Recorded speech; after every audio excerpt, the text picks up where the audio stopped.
আসসালামু আলাইকুম, স্বাগতম আপনাদেরকে ইমনদা ট্রাভেল ডক্টরে। আজকে আমি আপনাদেরকে ইন্ডিয়ার অ্যাপয়েন্টমেন্ট স্লটটা নিয়ে কথা বলবো ইনশাল্লাহ। খুব সহজেই আপনারা ইন্ডিয়ান ভিসা অ্যাপ্লিকেশনের অ্যাপয়েন্টমেন্টটা নিতে পারবেন। ইন্ডিয়ার অ্যাপয়েন্টমেন্ট নেওয়াটা এত কঠিন কিছু না।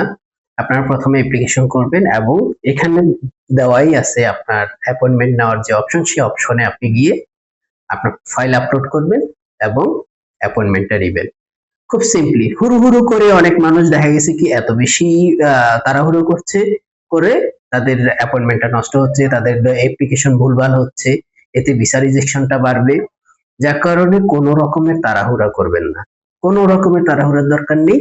আপনারা রিল্যাক্সে আপনার অ্যাপ্লিকেশন ফর্ম ফিল আপ করবেন এবং রিল্যাক্সে আপনার নির্দিষ্ট সময় অনুযায়ী আপনার ফাইলটা আপলোড করবেন এবং অ্যাপয়েন্টমেন্ট স্লটটা রিসিভ করবেন। So don't worry about the appointment, just be relax. আর আপনি যদি এরকম সময় নিতে না পারেন বা এই ঝামেলা সহ্য করতে না মন চায়, সেক্ষেত্রে আমি আছি বা আমরা আছি। আমাদের কাছে আপনার ফাইলটা, আপনাদের যে ডকুমেন্টস গুলো, সেই ডকুমেন্টস গুলো সাবমিট করবেন।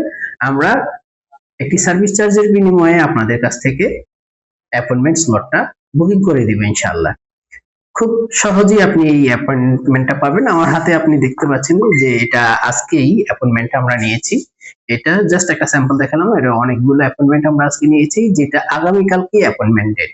অর্থাৎ আপনি আজকে যখন ডকুমেন্টসটা আপলোড করছেন, পরের দিনে অ্যাপয়েন্টমেন্ট পাওয়ার সুযোগ থাকছে। সেক্ষেত্রে আপনার সমস্ত ডকুমেন্টস গুলো অবশ্যই আগে প্রিপেয়ার্ড থাকতে হবে।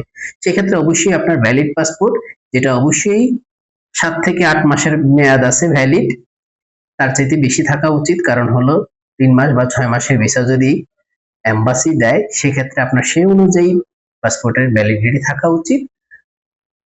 আর যদি মিনিমাম 7-8 মাস থাকে, তাও আপনি আবেদন করতে পারবেন। 6 মাস থাকলে আবেদন করা যায়, কিন্তু এটা ভিসা ডেলিভারি হয়ে আস্তে আস্তে মেয়াদটা কমে যায়। যার কারণে আমরা বলি 7 থেকে 8 মাস আপনার থাকলে আপনি অ্যাপ্লাই করতে পারবেন। অন্যথায় আপনার, আমি বলবো যে মোটামুটি এই 1 বছর 2 বছরের উপরে যদি ভ্যালিডিটি থাকে, তাহলে সেই বৈধ পাসপোর্ট দিয়ে আপনি রেডি রাখবেন। তারপরে আপনার প্রফেশনাল ডকুমেন্টস গুলো রেডি রাখবেন এবং আপনার ফাইন্যান্সিয়াল ডকুমেন্টস এর মধ্যে পরে অবশ্যই আপনার ডলার এন্ডোর্সমেন্ট অথবা আপনি ব্যাংক স্টেটমেন্ট দিবেন।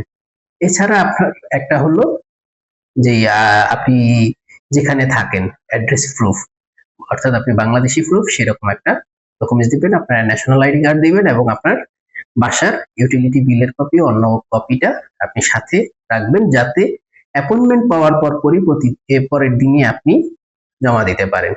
অ্যাপয়েন্টমেন্ট পেলেন, এরপরে ডকুমেন্টস রেডি করবেন। এটা যদি করতে যান তাহলে আপনি বিপদে পড়ে যাবেন। আপনি আপনার ফাইল সাবমিশন করার ক্ষেত্রে ব্যর্থ হতে পারেন। এক্ষেত্রে আপনি যে ফিটা দিয়েছেন এম্বাসিকে, সেই ফিটা বাতিল হতে পারে এবং সার্ভিস চার্জটা অবশ্যই বাতিল হবে, কোনো কিছুই রিফান্ডেবল নয়।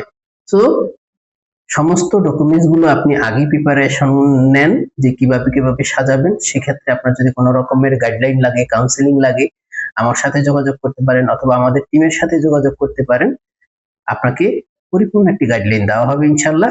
ভালো থাকুন, সুস্থ থাকুন এবং ইন্ডিয়া ভ্রমণটা হ্যাপি করে তুলুন। আসসালামু আলাইকুম রহমতুল্লাহ।